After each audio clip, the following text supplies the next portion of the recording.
Hello. The next part of the story is called God Sends Help. And it's in the Bible, in the books of Acts and John. Jesus' friends and helpers huddled together in a stuffy upstairs room.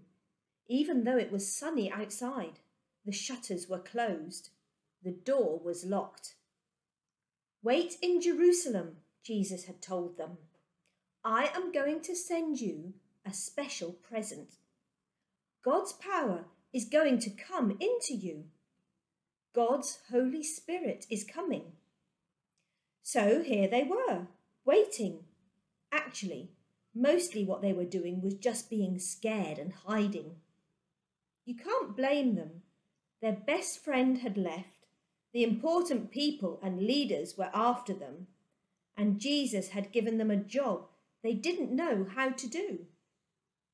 As they waited, they were praying and remembering how, from the beginning, God had been working out his secret rescue plan.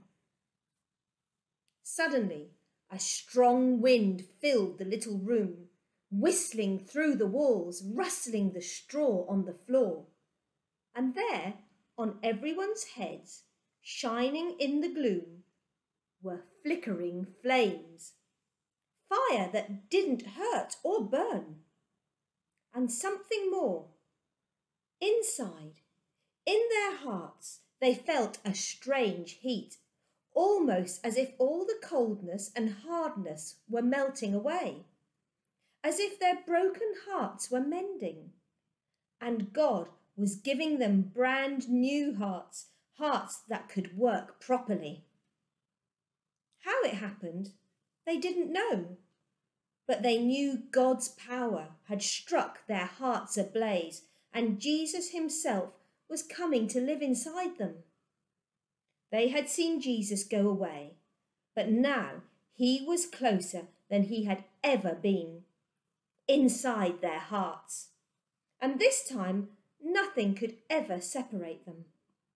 Jesus would always be there, with them, loving them, whispering the promise that would get rid of the poison and the terrible lie and the sickness in their hearts. God's wonderful promise to them. "You are my child, and I love you. Make your home in me as I make my home in you," Jesus had said. Could it be? Heaven was coming into their hearts. They threw open the shutters. Sunlight flooded their room as love had flooded their hearts. And the little room was filled with happy noises, dancing feet, singing, laughing. They unlocked the door and surged out into the streets as if they had never been afraid. Peter spoke in a loud voice so everyone could hear. "Jesus died for you," he said, "because he loves you. But God made him alive again.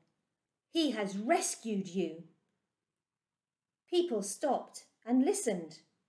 The words sank down deep into their hearts and worked like a medicine that makes you well, like the antidote to a deadly poison, like a kiss that wakes you from a deep sleep.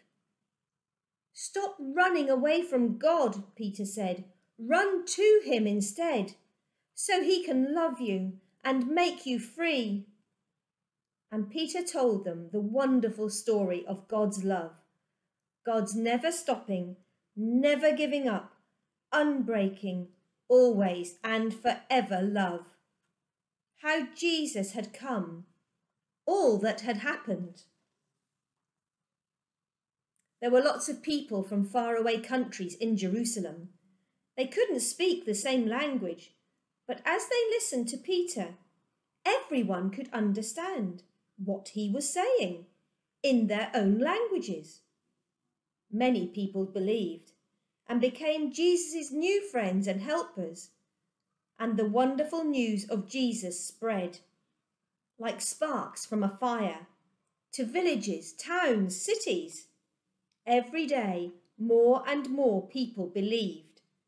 And so it was that the family of God's children, his special people, grew. One man was watching.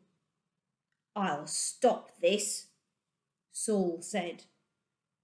But this was God's plan, and nothing in all the world would ever be able to stop it.